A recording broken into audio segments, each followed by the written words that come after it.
but getting the motion a bit quicker, and we're getting there. So are we, so stay tuned to Extreme Off-Road. Go!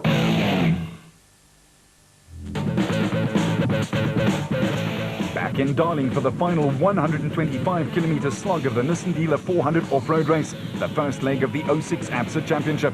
And as is his wont, Hannes Grobler was ripping the field apart. He seized the lead on the first lap and had an 8-minute lead. But the man who was taking time back with every passing second was the flying Brandon Harkus in the motorbike back. He was, if you'll pardon the pun, batting along furiously.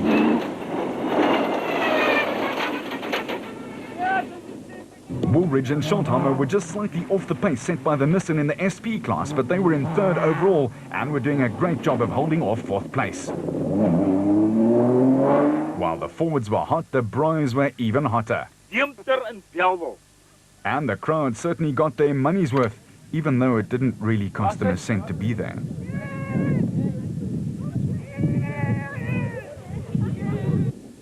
The Nashua Mobile Bat, ably piloted by Class A champion Terence Marsh and his co-driver Michael Whitehouse, doing a fine job, were in second in class and fourth overall, but they were losing out to Harkus, who was opening up the gap on them. The second Nissan Navara in the SP class was Duncan Voss, who was being his consistent self with a car that's been running in the series for almost a year, but this time it was running with a broken suspension. But still, the Nissan kept going. Matthews and Moore were third in class, and their Century Properties Bat was sounding like it had just started its dusty and hot ordeal in the Western Cape, and the engine was asking, "Give me more."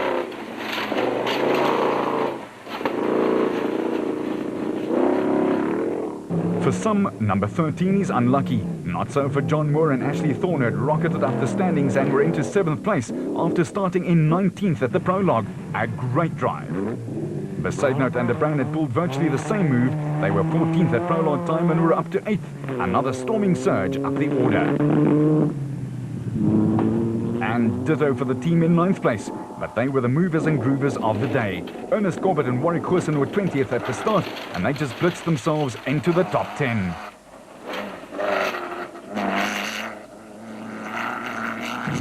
Archie Rutherford and Craig Doubtfire had held station for much of the day, but had picked up 1 place, and they were going well in the second Nashua mobile vehicle.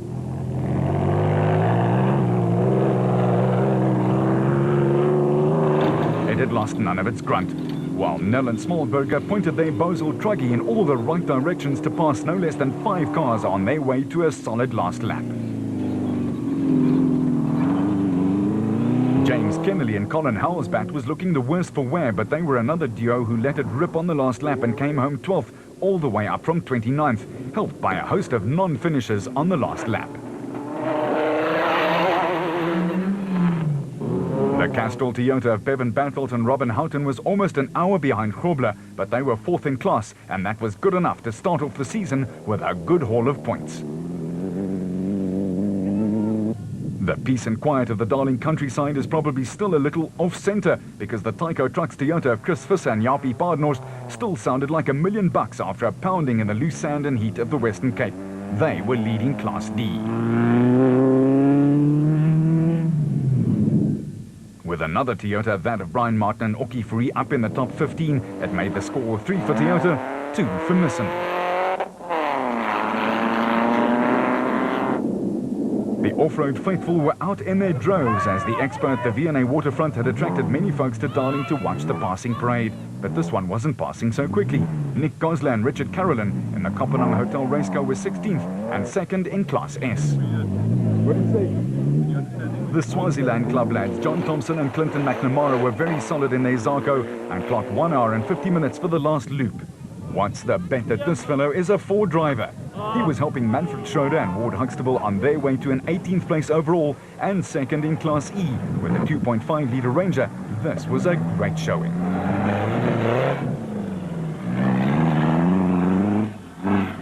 In the 19th position and 2nd in Class D, it was Kutsia Labuschagne and Johan Gerber who took their Nissan hard body to hell and back, but that loose pipe on the gearbox cost them at least 40 minutes.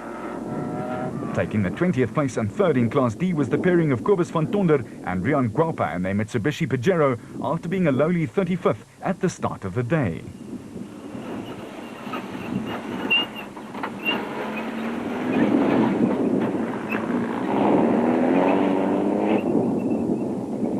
Jan and Hendrik Kraai was super consistent in the back 2 litre, one of the smallest cars out there, but they clocked just over 2 hours during their last look at the darling scenery.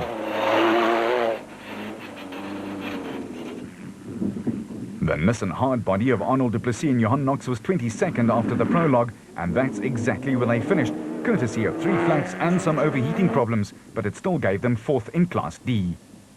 Naim Mosaji and Nazim Moti had a 3.5-hour third and final lap, and that put paid to their chances, but it got them a podium finish in Class D with a 3rd place, and the raceco still sounded like it wanted more.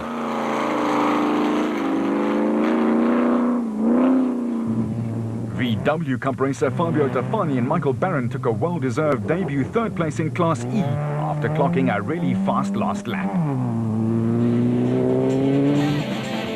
While Jaco Swanepoel and Graham Bishop were the last finisher in their Toyota Hilux in 25th place, but that only meant that 28 cars dropped out at an attrition rate of more than 55%, a testimony to the toughness of the Nissan Dealer 400.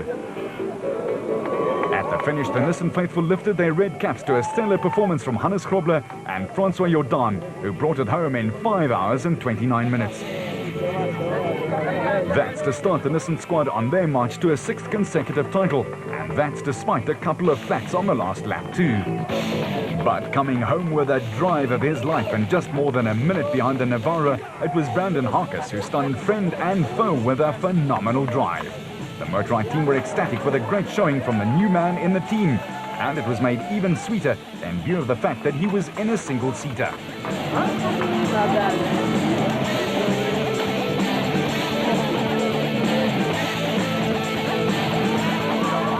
Then it was bubbly time, and Jordan and Grobler enjoying the moment. The new Hannes Grobler had a firm message for the youngsters yapping at his heels.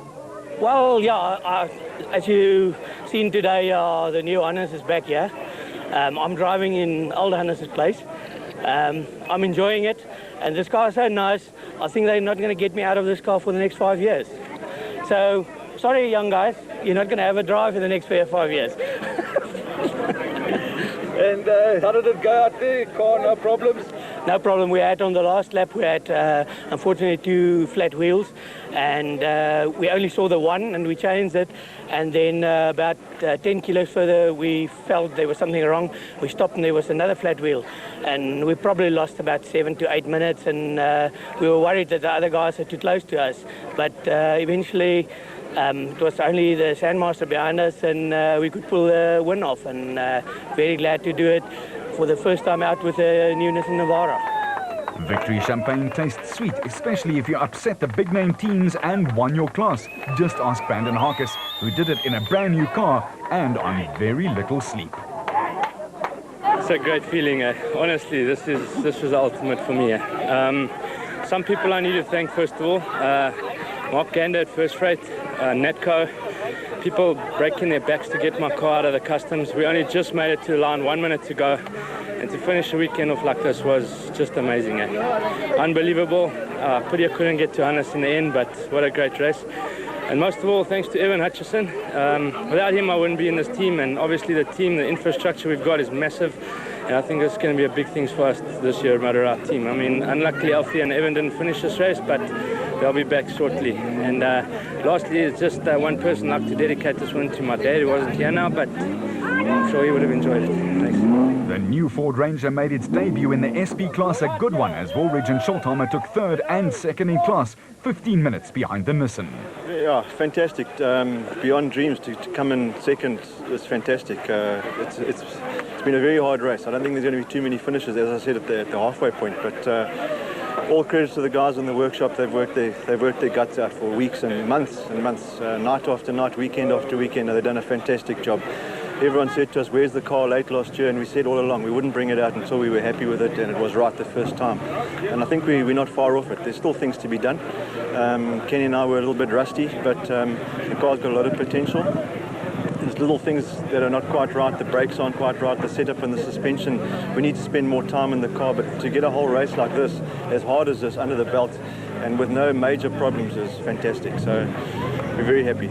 Bevan Bertelt and Robin Houghton held on to 13th place, 4th in the all-new SP class. Look, I must tell you, it's a whole new world with a brilliant navigator. Robin calls every single turn, to what degrees they are, where the bumps are, slow down, this and that. It's actually unbelievable.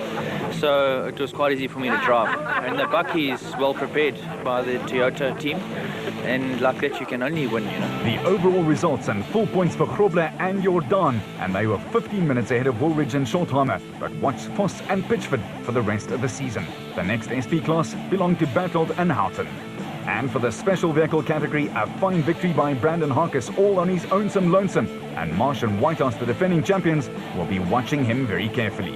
The Sugarbelt 400 is round 2 of the championship. Until then, you keep it on the road, we'll keep it off-road. The SA Off-Road Championship is proudly brought